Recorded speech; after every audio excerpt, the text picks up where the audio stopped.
Wade is guarding Bryant. Artest looking, gets it to Bryant.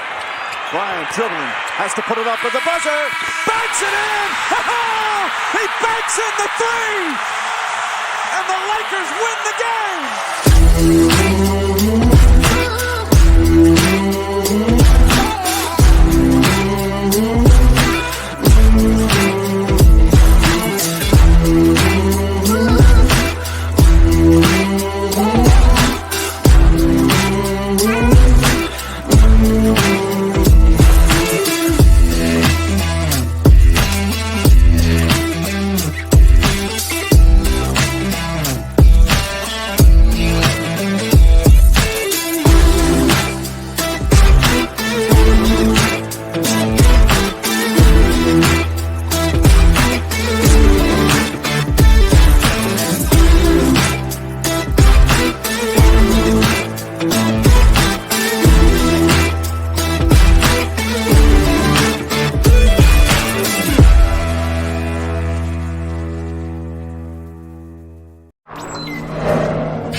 Good morning, Syndicate members. What is going on, man? Happy Wednesday.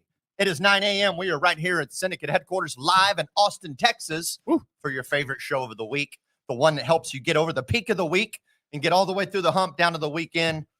Banking, sales, doing your thing, winning on Wednesday. Let's go. My name is Tony Merwin. That is a man known by many names, the Jolly Ginger Giant, the king of Facebook groups, the king of trucking insurance, the Tower of Power, the master of disaster, Lean Joe Green, the money-making machine. Oh, my good buddy Joe Kampert. What's up, everybody? Happy winning on Wednesday, as Tony said. I love that freaking energy, Tony. You come in hot like that, dude. It's like, all right, let's go. It is winning on Wednesday. It is the peak of the week. Shout out to everybody for tuning in. As always, we appreciate y'all and everything.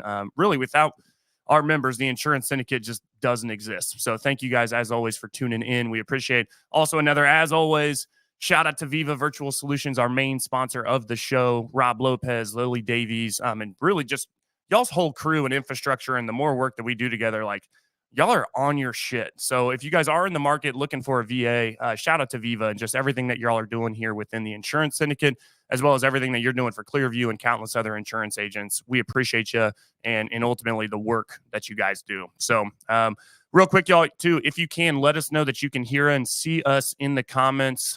We are happy to see y'all here and be with you here today. As y'all know, you guys can go ahead and start dropping yours in the comments. Oh, wrong button. Which one is it? Wait, where'd my music go? Oh, it is that one. Man, I thought it was right there. They haven't moved it. Y'all know what time it is. It's time for your weekly wins. Go ahead and drop them in the comments. Drop them in the comments. Drop those weekly wins in the comments. We want to celebrate y'all. Mr. Merwin, what is a weekly win, good sir? Weekly win is an experience that I happened to witness this week that was coincidentally also talked about on Facebook group. Not that it's that rare because it does pop up on Facebook comments from time to time, and that is when you realize that some clients just aren't worth the cheddar. And that's a hump or a milestone that some agents get across, and they realize, you know what, it is a abundant marketplace. I don't need to worry about this one individual client that is being very problematic with me, because I have all these other people that are begging for my help, that are waiting for me, that need my help, and my job is to go make friends and get my part of the marketplace. And you realize, you know what, I can let you go ahead and go on. And when you get to see an agent get through that hump, get through that milestone and that perspective and their mindset, it's fun to witness. Got to see that this week. So you saw that in Gabu. Oh yeah. Okay. Oh, yeah. That's pretty early on for that, man. I don't know. He's starting to witness it, but he's got a bunch of leads, and he wrote a bunch of business this week. Right. And last week. AEP. Right. I'm sure you so guys he's killing it. So he's starting to realize, like, okay, I got it. You know, here's my skinny. I've got plenty of leads. I got plenty of people. The marketplace is huge. Our phone's ringing. Leads are coming in. So I don't need to worry about this one dude. Right. It's caused me massive issues right now. Right. Just let him go. Yeah. That took me quite a while to get to. I was the agent that was like, oh, I really don't want to freaking write this policy. I know it's going to be a pain in the ass, but I still need to make money. A little bit different now from when we were starting versus how people are starting nowadays. Yeah. When you're new, you'll drive all across Hell's Half Acre to go find a piece of business and scratch a couple of nickels together. But once you start getting some money in your pocket, you get some consistency in your production, then it's very easy to get that mindset. So Absolutely. Weekly win, getting to connect with Mike. Yeah, I mean, that's probably my win, is just relationships. Yesterday we kicked off a new onboarding phase of new agencies, and I'm still not going to name drop them quite yet, just because we're still going through onboarding. But we've got a really big opportunity that officially kicked off yesterday. And actually, again, shout out to Viva and their virtual solutions. They're actually assisting us in that kickoff, so we're really excited for that. But then Monday, man, I couldn't even tell you the last time I freaking did this, Tony.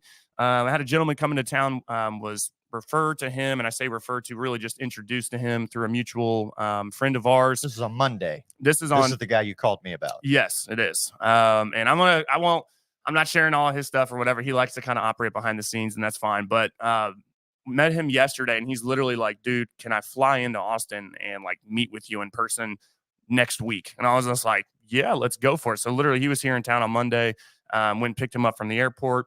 We literally just shop talked the entire afternoon.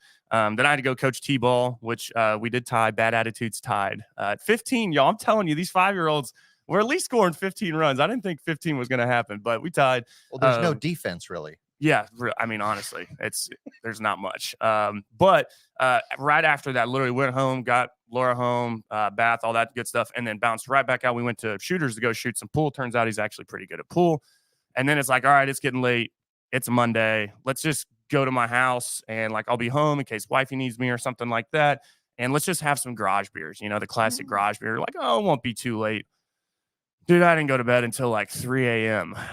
So I was dragging some ass yesterday, but I'll tell you, probably one of the most educated individuals I ever got to spend some time with, and I had no problem. And y'all know I've got the gift of gab.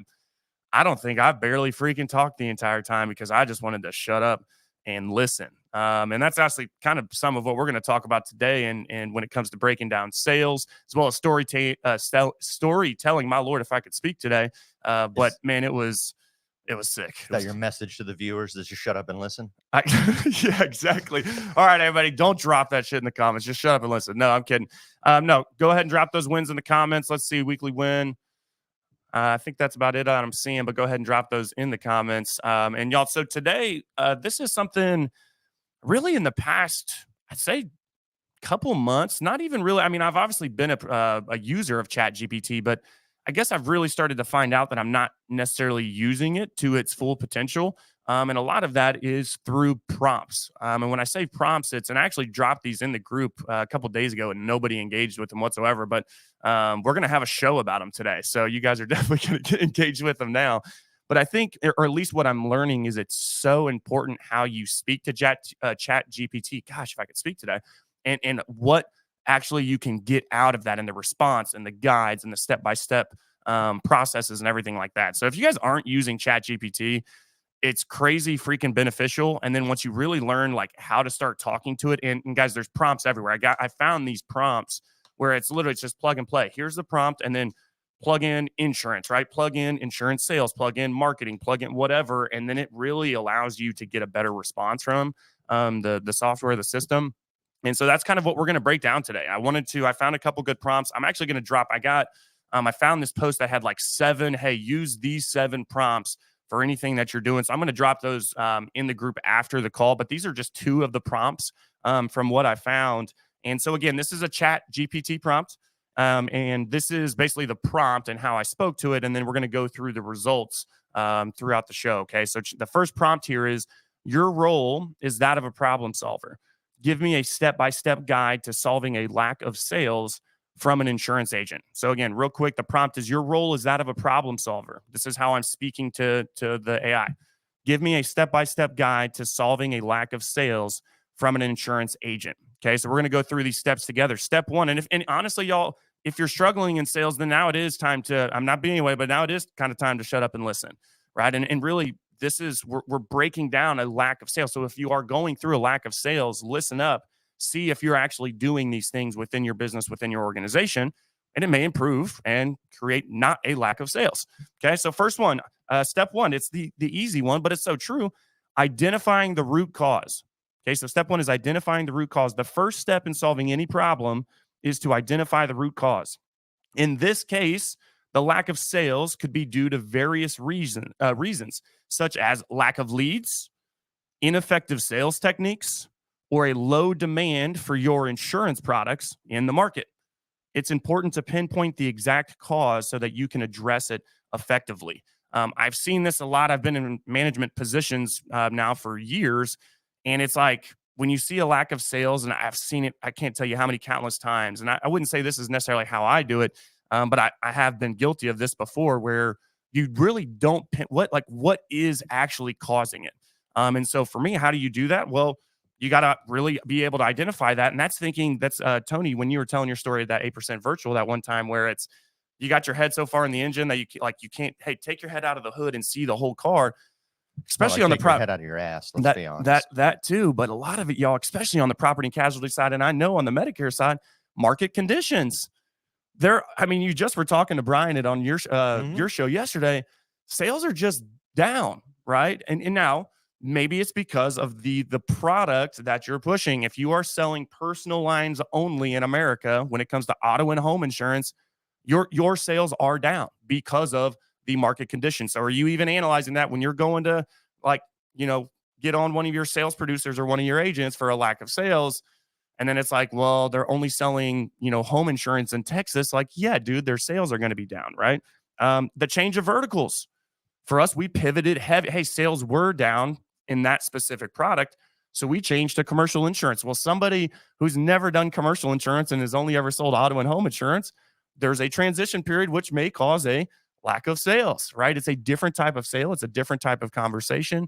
So again, those are just a few points for me on really being able to identify the root cause. And then number 2 is analyzing the sales process. Once the root cause has been identified, the next step is to analyze the sales process. This involves looking at all the steps involved in making a sale, from lead generation to sales closure. This will help you identify any areas where there might be room for improvement. I'm going to rattle this off real quick, and I would love to hear Tony's thoughts on this. But how do you analyze the sales process? Well, I can tell you this: you're not going to be able to do it from an Excel sheet. Also, if you are still working off an Excel sheet, or if you're still working off paper docs, you're not going to be able to truly analyze the process. So for me, it's CRMs. How are you utilizing your CRM? Do you have a CRM? You need to have a CRM. Are there notes within that CRM? The carrier side. So actually going through how many carriers did they actually quote this through? I think anybody that we're speaking to, for the most part, even if you're captive, you still have multiple products that you can quote. So how much are they quoting? Are they cross-selling? Are they bundling? The proposals, right? Are they actually sending out the proposals? Is there a follow-up email with a follow-up text letting them know that the email was sent out? Getting text opt-ins, those types of things, right? Where you're legally allowed to text them. The agency management system, again, agency Zoom, the things that we're using to really analyze that sales process. You have to have those systems in place to be able to do that. Do you have those systems in place? So that's my kind of 2 cents. But those are the first 2, is identifying the root cause of why there's a lack of sales, right? And then really analyzing the sales process. What you got on that, Merwin? Part of it, you have to go back a little bit, and because this is a great document. I love what you're doing here. But you got to make sure that you have the right definition for lack of sales, okay. Right? And really, this first portion, one, being able to identify the lack of sales, is because of these first 2 things. You have to know your metrics. Ultimately, these first 2 items require you to know your metrics. You won't be able to identify the root cause if you don't know your metrics at all. You don't know what your KPIs are, right? How many calls it makes to get a sale, blah, blah, blah. And if you don't know that, well, you're not going to be able to analyze the sales process either. Right. So make sure that, number 1, you do know your metrics and you can measure it. So let's say, for example, you're an individual agent and you're noticing that you're making fewer sales this year than last year, right? And I'm just going to leave it at that because there's a bunch of other filters I can run it to, but there's no need to. But you're just selling less. Revenue's down for new business sales. Let's just say, for an example. So then you have to, that's going to help lead you towards the metrics area that you need to identify the root cause first. But ultimately, your metrics there. So what are your KPIs? As far as number 2, and analyzing it, do you even have a process? Do you understand the documented process from the ultimate basics, which is get a lead, call a lead, close a lead, retain a lead? Right. Like, that is the most basic blocks that I can put a sales process in. Get a lead, call a lead, close a lead, retain a lead. So then to be able to go further, you have to expand on each of those. Where are you getting your leads from? Right. How good is that place treating you? Right? Is the Oasis big enough you can keep going back there and dipping your bucket and getting leads out of it? What is your cost on that? Again, we can go back to number one, and the whole premise of this lack of sales is you got to first know your metrics so you can even measure from. But so where are you getting your leads from? And then how many times do you have to call that lead to get it to close? And then how many sales do you make? Right? You have to expand all that, but the basic building blocks, again, very simple: get a lead, call a lead, close a lead, retain the lead. That's Right. pretty much it. Build your process from there. And Once you have that, then you can go back and break it down and go, maybe there's something in the process. Maybe it's my leads. Maybe it's me. Maybe I'm not making as many dials as I used to. Maybe I just suck now. Maybe not. It could be some other reason, but without that type of data, you'll never figure it out. Right. I think also too, when you're maybe, let's say, when you're building the process, maybe you don't have a process. Maybe your brand, maybe you are new. I know we have a lot of new agents in here. Maybe you don't necessarily have the process yet. I promise you this: as you're building the process, make sure you document it so that you have it literally. So you have it in front of you. If you want to replace yourself, if you want to scale, if you want to bring on somebody else, if you're building a team in the future, whatever that might look like, document your process. And as Tony said, I mean, it's those are the basic blocks, but there are a lot of steps within those blocks in order for you to really build an efficient process. So just make sure you're documenting it as you're building it, coming from somebody who didn't, and then having to go back and create the documentation and everything of here's what the actual process is. Even though I'm so accustomed and used to it, doesn't mean anybody new is going to, right? Or again, if market conditions or something changes, we may have a different process. So make sure as you're building the process that you're documenting that as well. It does suck to have to come back to all of that when it's like, damn, I could have just done it while I was doing it. So you want to take us through 3 and 4 there? I feel like number 3, it kind of just follows up on 1 and 2. It's like, is the agent, like, right, whether it's yourself or your team, is the agent actually following the sales process? Step 3 says review sales techniques. But as I'm reading the little summary here, it's really talking somewhat about scripting, but a lot of it is are they following the actual process, right? Do we have the right process is number 2, right? Analyze the sales process. Is it the right process to maximize our sales and our revenue? And then number 3, review how the sales agent is applying the process, their techniques. Are they doing the right approach, the right number of calls? Are they hitting the lead with the right script that is designed to incentivize and attract that lead?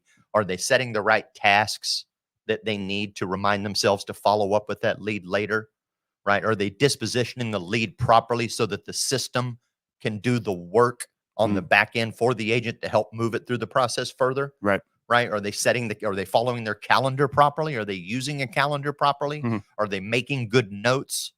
Right? That's the way I kind of look at this. And then certainly sales techniques, if we want to look at it a little harder, they can always be sharpened. But first, again, root cause, analyze your sales process. And then number 3, in reviewing sales techniques, review your application of the techniques that you know work. Are you actually following them? I think, yeah. And I read, are they effectively communicating the benefits of their products to potential customers? We had Hunter and Emily Palmer on last week, and we talked about them, like how you're able, the angle that they take and how they approach their clients with income protection and making sure that they go through all of the benefits and this, and this, right? It's very documented. It's very clean. It's very effectively communicated.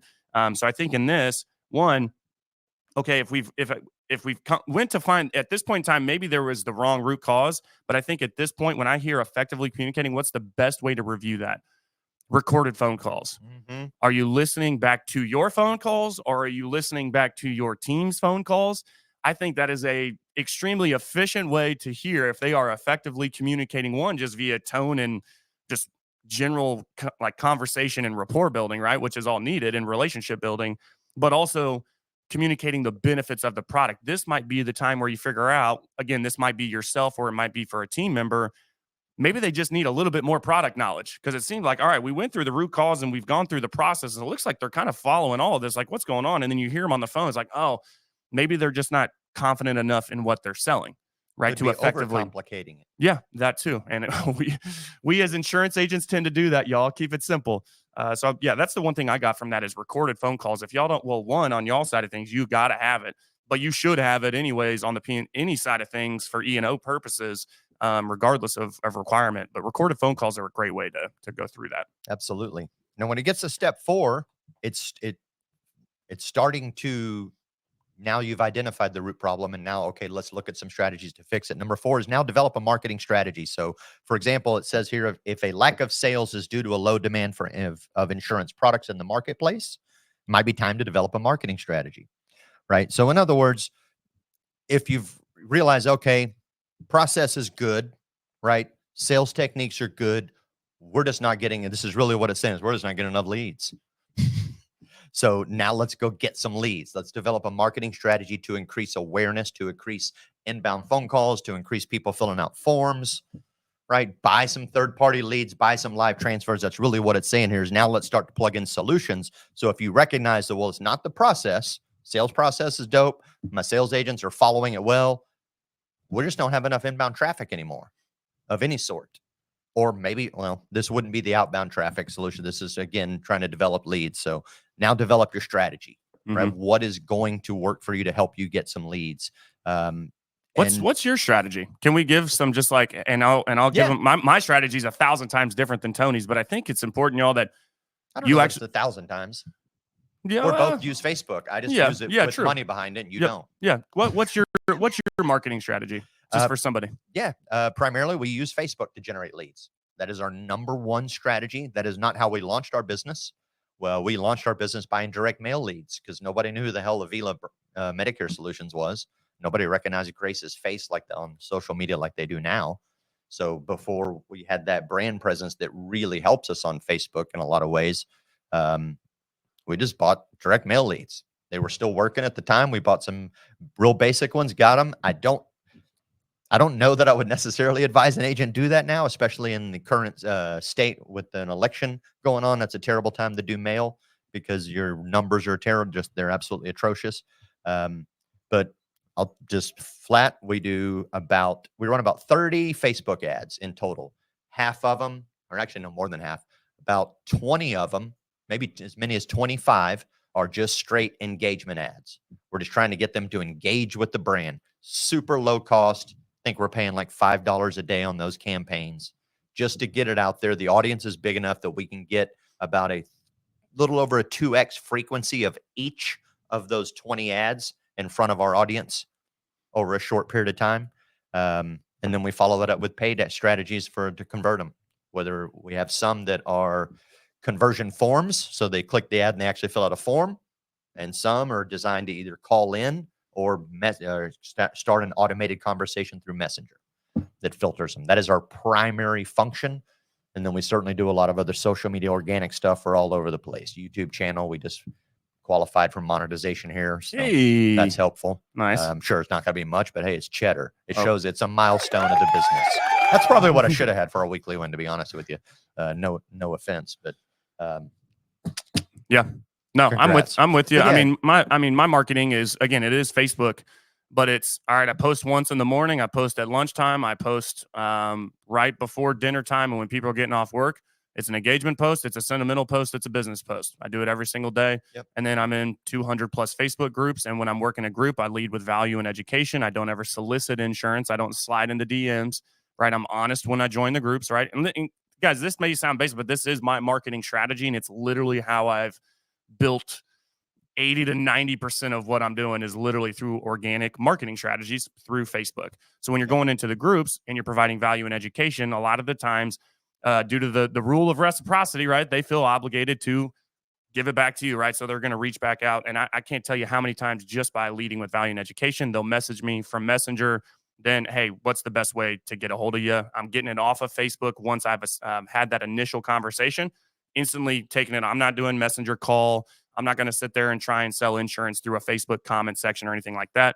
As soon as there's any type of interest, I'm getting them out of there, right? We're getting on the phone with them. We're using our CRM so that the call is recorded. We're taking our notes. We can track the lead source, all that good stuff. So, yep. I'm glad you took me in this spiral or this tangent for a second, because this is perfect. Facebook is our current primary marketing strategy, and it's worked great.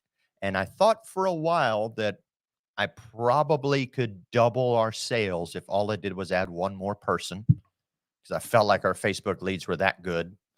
And turned out I was right. So I was happy to hear that. But now I have another person that I've just added, and we're getting her ready to sell. And I'm actually looking at this marketing strategy and thinking, okay, is just turning up the nozzle on Facebook spend. Is that going to solve enough? Is that going to create the next wave that makes sure that all 3 agents or 4 agents have plenty of business coming in? Or do I need to look at some other marketing strategies? So, I mean, believe me, it's never a situation where I'm like, oh, I'm all in on Facebook and that's always going to work and I can always rely on it. Right. Because if one thing's true, they can take it away from you in a moment's notice. They've already taken my Facebook ads away from me twice for 30 days by banning me from being able to access them because I say dumb shit on the internet. So, I mean, just for stuff like that, like think about that. I mean, thankfully I still had ads running, but I couldn't go access them and change them or adjust them or do anything. Certainly if you have another admin, they can help run your account. Thankfully we had one and we're okay, but still, you know, I understand that. So I talked to Justin Scribner about inbound leads. I talked to other people. So I always am looking for and thinking and investigating other areas to supplement or change on the marketing strategy. So, but jumping along, number 5, if you want to jump in, train and develop the team. Yeah, no, step 5, y'all. And again, this is we are playing the role of a problem solver in solving the lack of sales for an insurance agent. Okay, so for anybody that's catching us kind of a little bit later, this is kind of what we're breaking down. So we're on step 5. Step 5 is train and develop the team. Sales training and development are crucial for any businesses. We all know this, especially in the insurance industry. It's essential to equip the insurance agent and their team with the necessary skills and knowledge to effectively sell insurance products. This could include training on sales techniques, product knowledge, and customer service. One instantly where I went with this. So obviously, I do my training. You guys saw my House of Dreams post yesterday. Like I do a lot of training with my team, with my guys, and I do a lot of continued support, right? But old Joe can only say something so many times, right?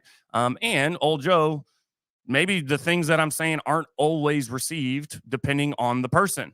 So I am a huge advocate and a huge believer, and I'll shamelessly give you a shout out, Trista Giancotti in the Producers Academy, right? So for any of my people that are coming in, and I still need to actually get Dylan in there, I have my initial training and I have my process and my technique, but I do believe in other mentorship and other courses where literally there is the Producers Academy that is there to train insurance producers on how to be better. And Trista, I know, is a badass and was really good at sales. So why would I not utilize that on top of mine, right? Or again, if I'm, let's say, remove me, let's just talk in general here. Let's say if I'm seeing a lack of sales, maybe it is something that you're doing, or maybe it is something that somebody else could come in and say the exact same thing that you said. It's just not you saying it. Anybody that has kids, you know this. It's like, Dad, like I said that shit 1,000 times to you, Laura, and then Mom says it one time, and then that she listens, right? Because it just wasn't Dad saying it. It's the same thing in business. Sometimes we do have team members or agents or even staff or employees that, hey, man, like all it takes is one other person. And I have no problem swallowing that pride pill and allowing Trista to implement the things that she does within Producers Academy, within my producers to help with sales, right? So that's one piece that I got from that is train and develop yourself. Obviously, you have that, but there's a lot of external mentorship out there, y'all, for your team to help increase sales. So you got anything on that? Oh, I have a ton. But I thought you were just going to roll into number 6. Yeah, monitor and track progress. Follow-up. Yeah, you train and develop your team. You have to monitor and track their progress. Step 6. Yep. Because then you're not going to know if their training is working. Mm-hmm. You're not going to know if they're developing. Same thing as you go back to the thing, right? If you can't analyze your sales process and identify your root cause if you don't know your metrics. So same concept down here. If you're going to train and develop a team and then you're not going to monitor and track their progress, you're not going to know how well you're training and developing the team because you don't have anything to really measure it by. Mm-hmm. I mean, certainly you can measure them by their sales metrics, which is great, but you need to make sure you're looking at the whole thing. And I really work to be transparent with my team on those things. They know exactly what their metrics are. And then I print them. I have systems that monitor them, number of dials, number of talk time, right? How many appointments, how many sales, how much revenue. I have all those metrics and I can print it and I show them in a report with their commission statement. I'm like, there's what your month looks like. That's how many dials you made. That's how much talk time you had. And that's how much you got paid. And that gives them the whole thing transparent right in front of them. And as I train them and work on them, I can help them grow that and they will see it and they see it right in front of them. And the reward for an agent that clicks with that, the reward for you to see the agent click with that is awesome. It's outstanding. Mm-hmm. I think if you're only tracking sales metrics, in my opinion, you're doing it wrong. Don't get me wrong, the sale and the close of the deal is the result that we all want, right? And we want more of them. But I think I'm an activity guy. I'm tracking activity metrics because I know that if activity wins. So as long as you're doing the activity, I know the sales are going to come. And then if the sales aren't, then it is, okay, what are the missing pieces there? Maybe it is the things that we're breaking down, y'all. Maybe it is the process. Maybe it is the confidence in the product. Maybe it's their tone of voice. Maybe it's, again, whatever that might be. I think that's super important to have in place. So what are your primary activity metrics? Oh, everybody knows it. I'm the 1, 2, 3, dude. I keep it super simple, and I've been doing it for years, and I know it freaking works. And I have the 1, 2, 3. The 1, 2, 3 for anybody that, if you guys haven't heard this, then you must be new then, or because I say it all the freaking time. But every day, 100 dials, 2 hours talk time, 3 quotes. 2 out of the 3 have to be done every single day before you're out of here. So it's like, and I just know that if you're doing 2 out of those 3, again, 100 dials, 2 hours talk time, or 3 quotes, 2 out of the 3. Okay, not 1 of the 3, it's 2 out of those 3 need to be done every single day. And I know that if that's happening, the sales freaking follow. And again, I've seen it enough. I've been doing it long enough. I have enough proof of the pudding that I just know that works. Mm-hmm. Right. So again, I keep it pretty simple when it comes to the activity goals.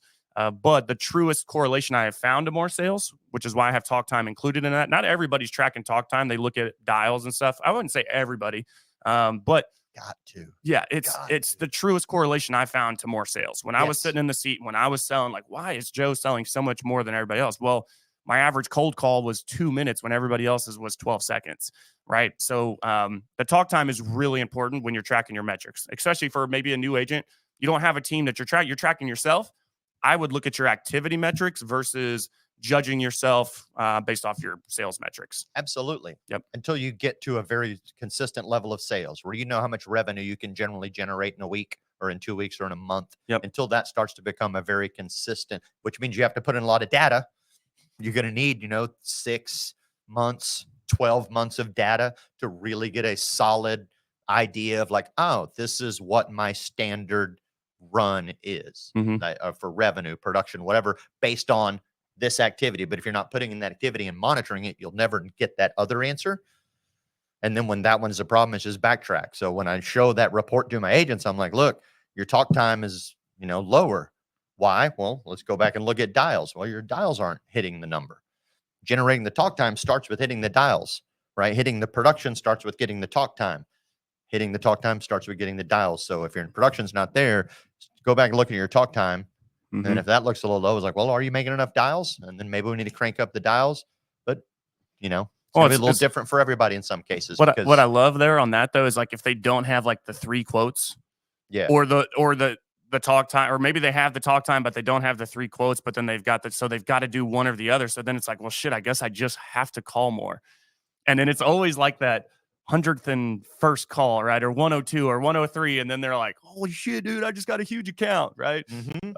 It helps offset that. Yep. Absolutely. Yep. Absolutely. I want to go through 7 because I actually just did this with Dylan on Friday. He didn't know I was doing it, but I was doing it. So number 7 is implement incentives and rewards. Incentives and rewards are a great way to motivate the sales team and encourage them to perform at their best. This could include commission-based incentives. Obviously, a lot of us are commission-based.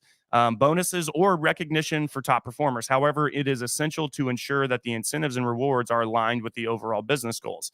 So something, again, don't overcomplicate this, y'all. And I think people are like, well, if it's this, or this, then you qualify for this.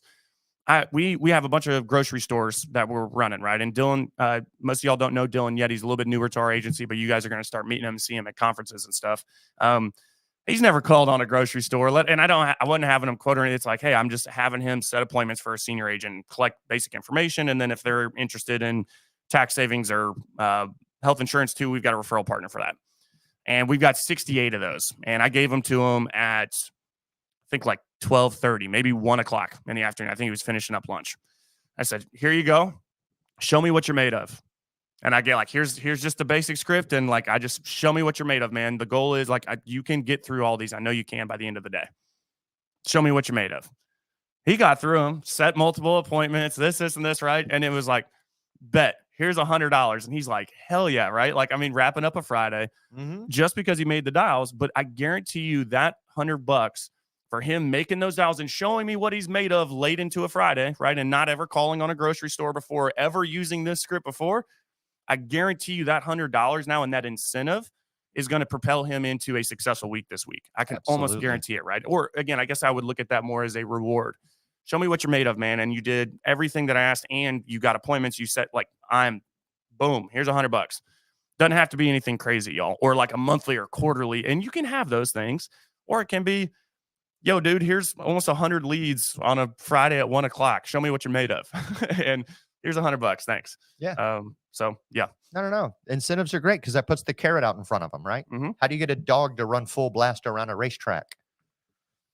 They put that little rabbit in front of him that he's chasing the whole time, right? The dog's not just running because he wants to run. He's chasing that rabbit. He's chasing the idea of the incentive and the reward.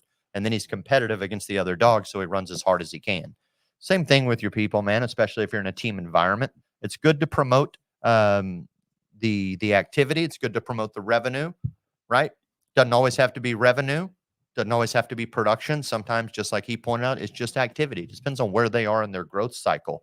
You know, if we're looking at this from a team development side again, which has kind of been the stretch for the last 2 or 3 of them.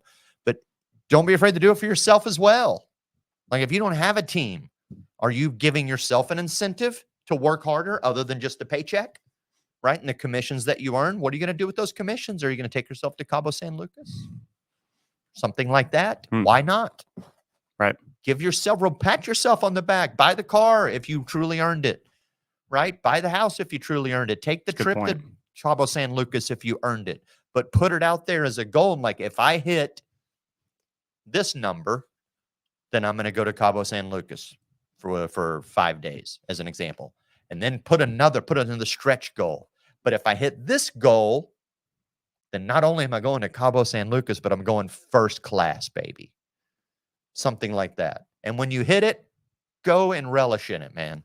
Because you deserve it. That's a really good point. I think more agents struggle with this than we think. I know I struggle with that, where it's like you forget to reward yourself. It's like, and I don't know. I think when you start getting through when you get used to doing what you do and you kind of just going through the motion, even though you're finding success, and like I sometimes find myself forgetting, like, man, I had a really big week, and I don't think I once felt like, and don't get me wrong, like, I feel successful and all that, but I do forget, like, damn, dude, you just closed like, 5 franchises. Like, pat yourself on the back, right? So that's a really good point, Tony. I like that you said that. Absolutely. Real quick, I'm just going to say these last steps. I want to get to the second prompt, because I know you had some extra notes on that, and I want to make sure we have some time on that too. But step 8, y'all, this is seek feedback from the customers. Okay, so again, you're seeking that. Opening a feedback loop just in general that's a great way.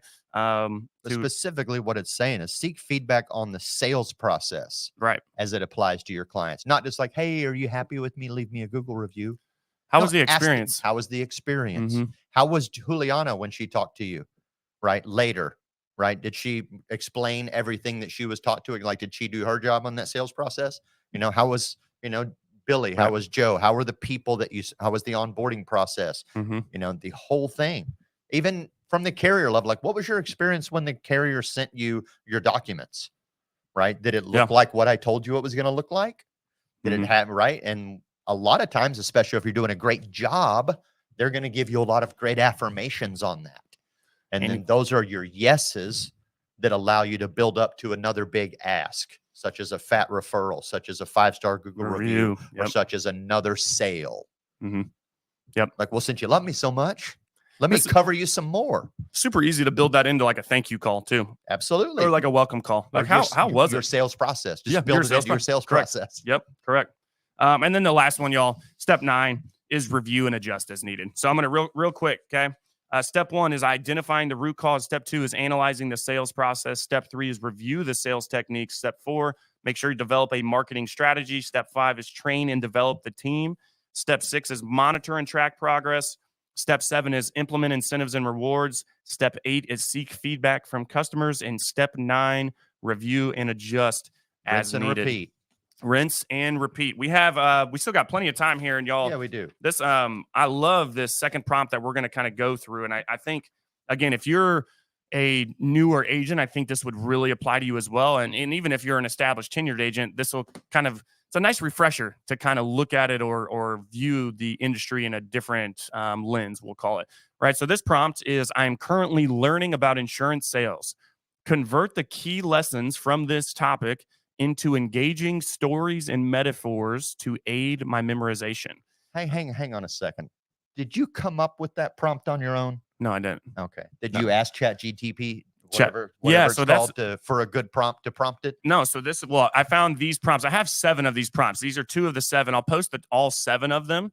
It's the thing I found it on a Instagram post, and it was in the description. It's like, use these 7 prompts for anything that you're doing. And I just Makes sense. I just plugged in insurance. Right. Because the first part is pretty simple, because a lot of people just go, hey, tell me something about insurance sales. Mm-hmm. But the fact that you said, hey, specifically take the lessons from the topic and make them engaging stories and metaphors so that I can better, because what facts tell, stories sell. Right. Same concept. So that's a pretty cool part of the prompt. I just wanted to point that out. Yep. I guess you want me to read all of them, or you want me to read the first couple too, and you kind of break them down? Just start reading, baby. Okay. So number 1, I really like this one. Building relationships is like growing a garden. Just like a gardener carefully nurtures their plants to ensure a bountiful harvest, an insurance salesperson must cultivate strong relationships with their clients. By regularly checking in with clients, providing valuable information and support, and being there for them in times of need, an insurance salesperson can lay the foundation for a fruitful, long-term partnership. Building relationships is like growing a garden. Absolutely. You know, I'm a huge relationship guy. It's something that I talk about a lot. So that one is that one is outstanding. And I definitely have stuff I want to kind of comment on there. And this goes back to your sales process. Are your agents, or are you following the process to build the relationship with the client? Are you having enough respect for the relationship to schedule the right follow-ups at the right time with the right messaging? Right? Are you taking care of them through that process? That's a big part of it, because it says right there, you need to nurture them. You got to check in, regular check-ins, information, support. And that even means that sometimes no information is still information. Hey, Bob, I just wanted to give you a quick call. We're still waiting on that annuity check to come over. Right. It's in process, just hasn't happened yet. Probably another couple of days. Just wanted to let you know. And Bob's like, cool, you're on it. Sounds great. Right? Like, even no information is information sometimes for your clients. Well, I think closing the deal is planting the seed. So like the seed goes into the ground when the deal is closed. But then guess what, y'all? In order for the seed to grow, in order to get that bountiful harvest, you got to water it. You got to nurture it, right? You got to be there for that plant, right? Just like how, again, for us, I think anybody can sell a policy, y'all. But the main reason, at least for property and casualty, health, Medicare agents, I know life is a little bit different. But for the most part, like, we're trying to keep them on the books, right? So don't look at it as, oh, yeah, I closed the deal. So like the flower's already freaking, grown, or what? Like, no, dude, you planted the seed. Now we've got to nurture that seed and keep these clients on our books for as long as we can. I know specifically for me, and I know for Medicare, that's the name of the game. Absolutely. So Yep. there it is. The fortune is in that follow-up on their retention process. And then one of my favorite cliches that my buddy Ali Saleh taught me is the 5 M's, that more meetings means more money. Mm-hmm. So get in front of your client as often as you can, even after you make them your client. Take good care of them. If you care about them and you actually care about people, shouldn't be that hard to do. Right. Number 2. Yeah, go for it. Selling insurance is like building a safety net. As an insurance salesperson, you are not just selling a product, you are providing peace of mind and protection for your clients. Just like a safety net catches and supports someone who falls, insurance is there to catch and support individuals and families during unexpected and challenging times. By emphasizing the importance of having a safety net in place, insurance salespeople can highlight the value of their service. And we should all truly understand this. Insurance is a whole, it's the idea of protecting their safety net. It is providing the safety net to protect their nest egg, which is their initial safety net, right? If you have that. And if you don't have that, is even more important why you need insurance in the first place. So even though some people have money as a safety net, they have insurance to protect the money that they have, their original safety net. Because let's be honest, your wealth has generally been defined by how much money you have in the bank for the next 6 months. How much can you convert to cash to help you for the next 6 months? Right. And if you don't have much, then you probably need a little more insurance to make sure that everything's okay. And then even if you have more, like, you need insurance to take care of that money. So it's that whole concept of fear of loss. Yes. I don't want to lose my nest egg, right? My income, my health, my life, my family relationships. Like if you really think about how insurance affects all of those possible things, my livelihood, and I'm always been of the opinion, he hears me say this all the time in some of our meetings, that I think we fool ourselves on how thin that line is that we walk between taking phenomenal care of ourselves with almost no worries in the world, right? We're healthy, we've got things, we have a nest egg, we feel good. And then over here, like, well, you got absolutely nothing, zero. Like we fool ourselves how fine that line can be sometimes. And insurance is one of the things, truthfully, that can make that line fatter for everybody. Yep. And what's y'all, for a good way to pitch the concept of the safety net? We're sitting here talking about metaphors and stories. Tell a story. Yeah. And honestly, you can tell the stories, and there are stories out there, y'all. And it doesn't always have Steal to. someone else's if It you doesn't have always to. have to be Sorry. your story. No, that's literally exactly what I was saying. So great minds think alike. It doesn't have to be your story, but sometimes telling the story of devastation, as much as devastating as it is, dude, that can instantly incentivize somebody like, oh shit, I do need a safety net because I would be totally screwed if that happened to me. So that's a good one. I like selling insurance is like building a safety net. Number 3, understanding your client's needs is like solving a puzzle. Understanding your client's needs is like solving a puzzle. Just like a puzzle has many different pieces that need to fit together perfectly, each client has their unique needs and concerns that need to be addressed. A successful insurance salesperson takes the time to understand their client's individual situations and carefully selects the right insurance solution to fit their specific needs, creating a complete and satisfying picture. I think that's so freaking good because, well, especially on the property and casualty side, I mean, everybody's different, man. And I mean, the types of accounts, like, I don't always get I'm not a huge puzzle guy. Like, I don't always get the corner pieces, y'all. You know, like those pieces, like, where does this one freaking go? Like, I can't finish this stupid puzzle. Like, we've probably all had clients like that where, man, this guy is unique, right? But it goes back to, again, why I wanted to lead with our first prompt. Goes back to your process. Are you asking the right questions to uncover what your client's needs already are? And they could be good. A lot of people think like, well, I don't want to ask those questions because I'm scared of what I'm going to find out. Like, oh, they've got a DUI or they need SR22 or they've got 5 tickets or they freaking, on the trucking side, they, totaled 5 cars in an accident last year, whatever that might look like. Which again, you still need to ask and find those questions out too. But it could even lead to, shoot, man, just because I was trying to figure out where this puzzle piece is supposed to go, I spent a little extra time doing it, right? And I was there, I was present, taking the time with them. Oh, shit. They got that nest egg we were just talking about, right? Mm-hmm. And they do want a bigger safety net around that nest egg. And turns out we're going to convert half of that nest egg. We're going to annuitize it. We're going to do some assets under management. We're going to do this. You could be missing out on way more than just the bad stuff, right? I really like that. Absolutely. And this goes back to your sales process. Do you have the right discovery process in play as part of it to make sure that you are finding what all the needs are? I mean, 2 people that I come to my mind that I know are absolute masters of it is certainly Brian Askins and Ollie Sala. Yeah, Ollie's great. Dude, their ability to get into any household or any conversation or relationship and find out every possible nook and cranny where there might be a gap that insurance would solve, dude, they're finding it. Yeah. I've seen Ollie go into homes during COVID or right after it, right? Go into a house and find 8 or 9 applications between their Medicare, their life insurance, their annuity, their car, or their home. Like that dude, he covers it all and he knows how to find it all. And Brian Askins is the same way. And he doesn't have to be a master thing like, ooh, it's actually just a check. All Brian has is a checklist. Do you have Medicare? Okay.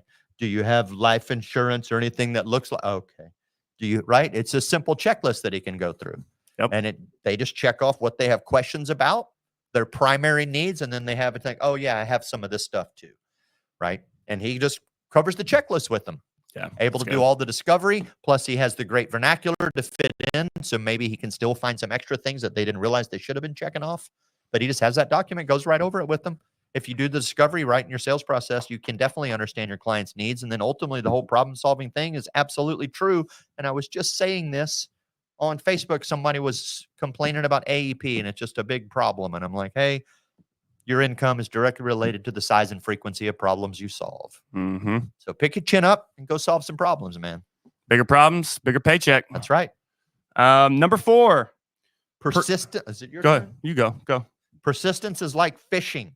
Just like a fisherman patiently waits for the right moment to reel in a big catch, an insurance salesperson must be persistent in their efforts to secure new clients. This involves casting a wide net, continuously following up with leads, being persistent in your pitch. And just like a fisherman may have to try different bait and techniques to catch a specific type of fish, an insurance salesperson may have to tailor their approach to different clients to make a successful sale. Love this one because we know that persistency is absolutely key, especially if you're in my game with the Medicare space, because we are not always talking to people that are on Medicare yet. They're still a year away. Right. So we have to stay in touch with them and make sure that, one, we have the right bait to bring them in first. We have the right follow-up process, the right cultivation to keep working with them. I love some of there's some subtle shit in this one, though. Number one, as a salesperson, you got to learn to be like a chameleon, or as I like to say, a chameleon, and be able to adapt to the different type of customers that you will run across for different things. I mean, Joe does all kinds of different property casualty. He's not going to talk to the guy that needs a what do you call it? A pre-build project for a giant Samsung laser factory or whatever the hell they were building over there, as he would the trucker down the road that's got a new wrecker service. That's two different conversations, not just because of the product line, but it's the different person, the different personality, their different responsibilities and what they're in charge of doing. Yep. Right. It's a totally different conversation. So you have to learn to do like that, especially if you're going to be like my buddy Pete Fournier and be a Swiss Army knife, or like Ollie, who's able to cover all kinds of risks and be able to really morph and adapt to those things. I'm like, no, I'm the opposite. I'm like, no. I'm just going to be a one-gun wonder. I'm Medicare, and I'm just going to be really, really good and deep and consistent in Medicare. Certainly, I run across different types of personalities within Medicare, right? But I'm keeping it very direct in that space. So there's kind of a little bit of each in there. I think you can filter that too, right? Correct. The reason, like they're talking about, well, you may have to use different bait as well. Well, correct. For you just I'm using the same bait, dude. I want to keep catching this type of fish because it's my favorite type of fish and it pays me the freaking most, right? Exactly. Whatever that might be. I love that. Real quick too, I haven't seen you in a minute, dude. So I've got to give you a shout out. Anthony Starks, dude. I hope you and Rakita are doing great, man. I haven't seen you guys, I feel like, in a hot minute. You guys are some of my favorite people. I hope you guys are doing great. Thanks for tuning in, bro. Good to see you, man. Real quick, number 5, y'all, and then we'll go ahead and wrap up. Number 5, I really like this one. Educating clients is like teaching someone to swim. Educating clients is like teaching someone to swim. I'm not going to lie. I saw my daughter try to be taught to swim, and shit, I don't know if I would compare the two, but it's still, I like the metaphor. It's like, damn, man, that's a tough client right there, kicking and screaming everywhere. Many people are hesitant when it comes to buying insurance because they don't fully understand its benefits. It's the role of an insurance salesperson to educate and inform their clients about the importance and intricacies of insurance, just like a swimming instructor teaches someone the skills and techniques to safely navigate the water. By breaking down complex insurance concepts into easy to understand terms, an insurance salesperson can help their clients feel more confident and comfortable in their decision to purchase coverage. So freaking true. Y'all, stop ramming insurance shit down their freaking throat. Make it simple, man. You know, it's like what he was just referencing to. Like, I'm not going to go up to this, Paul, and we got a 96,000 square foot semiconductor manufacturing plant that's a subsidiary of Samsung that needs builder's risk, general liability, workers' comp, all the inland marine, all this. I mean, I'm not going to go to Paul and say all that shit. I'm like, yo, dude, you need a policy that covers you while this thing's being built. Yeah, I do. It's like, boom. Shrink it down. Keep it super simple, y'all. We tried. I mean, again, it's like with swimming. If you try to go into like breaststrokes and freaking freestyle swimming and, how to hold your breath when they don't even know how to freaking swim yet, they ain't ever going to get in the pool, right? Or not, or they might jump in and like, all right, I'm out of here, right? Because you're not making it simple enough for them to understand. That you're throwing all of it at them at once. I love this one. So absolutely. I'm a huge fan of it as well, man, in the Medicare space, because Medicare is very complicated, right? But it doesn't have to be. Stop making it complicated. Understand, just slim it down, man. It's easy, right? Greg Grabickian talks about this from the the larger sales process concept is you have to learn to sell the problem, not the solution to the problem. The solution is the products. That's what Joe's talking about. Stop ramming insurance products down people's throat, right? Sell them, understand what their problem is, and sell them on their problem. And they're like, oh yeah, this is all we have to do. We just have to plug one of those in, and it's taken care of. And this is what it costs. And they're like, cool, man, that was easy. Like, I thought it was going to be real complicated. It's like, no, it's my job as the agent. It's your job to deal with the complicated. Let it be complicated for you, not your client. Right. You're that complication filter, right? That's other, because if it wasn't complicated, they wouldn't need you. Let's be honest. That is your job, is to take a complicated situation with your expertise and knowledge and your license against some person that really doesn't understand anything. They just know they have a budget, right? Simplify it and like, well, this is your problem. Here's the solution. And they're like, oh, that's so easy. Thank you. You'd be amazed at how many laydowns you have that the reason that you're talking to them is, and not a diss on this, you may not even be the most exceptional agent. They could have just had another agent that was making shit complicated. And they're like, dude, I don't want this to be complicated. I don't even care if you just opened yesterday, dude. As long as it ain't freaking complicated, man, I'm going with you. I like that one. So real quick, y'all review those. And I'm going to drop, again, these are two of the prompts that I have that I think there's a lot of good ones that you guys can use to plug into your organization, your business, your sales team, whatever. There's some stuff on service too. So when it comes to renewals and actually nurturing the client, which we kind of alluded to. But again, this one, building relationships is like growing a garden. Selling insurance is like building a safety net. Understanding your client's needs is like solving a puzzle. Persistence is like fishing. Educating clients is like teaching someone to swim. Okay, so that is our show. Those were Chat GPT prompts that really just kind of caught my eye on an Instagram post, took them, kind of made them my own. And that is the one, guys, really, if you're not using Chat GPT, you got to really check it out. I use mine through Jarvie, which is a tool that we use for onboarding and training and everything. And Chat GPT is just built into that. It's got a whole library of prompts. So that's my last 2 cents on it. Like, make sure the way that you're speaking to it is getting you the best response, because it's just wild, the world we're freaking living in. I'm not gonna lie. Like, the fact that I can like just whip that up in like 5 minutes and just have all of that, like, holy shit. What do you think most? Come on, Elle Denning just put up a post that said, hey, I did see for that. the last whatever month or so, it's like 30, 60 days, almost 60 days or 60 days. She asked, she's like, hey, all of my posts have been AI. Have you noticed? I was like, no. And I went and double checked some of her posts. I'm like, well, that one's probably not AI, but it might be. And like, that one's like, I bet that one's AI, but it still might. I know. Not be. Oh, and she hooked us too, because she's like, not no, all of them are, but most of them are. And right, it's like, most of them. Wait, which one is? Which ones, but it doesn't. Can't tell. Couldn't tell. Can't tell. So I mean, it's a phenomenal tool. We use it 100% of the time to help us solve problems here. And some of those problems are simple. Like, hey, I need to write a blog on this, right? Or help me create a blog on this. Or we'll consult Chat GPT for what we think the blog should even be. Right. Things of that nature. Just ask it, use it. It's a genius. It's way smarter than you, I promise. Great show. Hey, it isn't scary when you know how to use it. That's correct. And if you don't know how to use it, ask it. It'll tell you. Hey, what's the best way for me to use you? Oh, well, if you put it that way, come over on Saturday and I'll show you. But no, hey, thanks for tuning in, man. Great show. It is Wednesday. It's 10 o'clock. That means we are out. We don't have do we have an outro video? We don't have an outro video, but we do have 2 fingers. Peace. We love you guys. We appreciate y'all. Peak of the week, winning on Wednesday. Let's get after it. We'll catch you guys next week. See ya.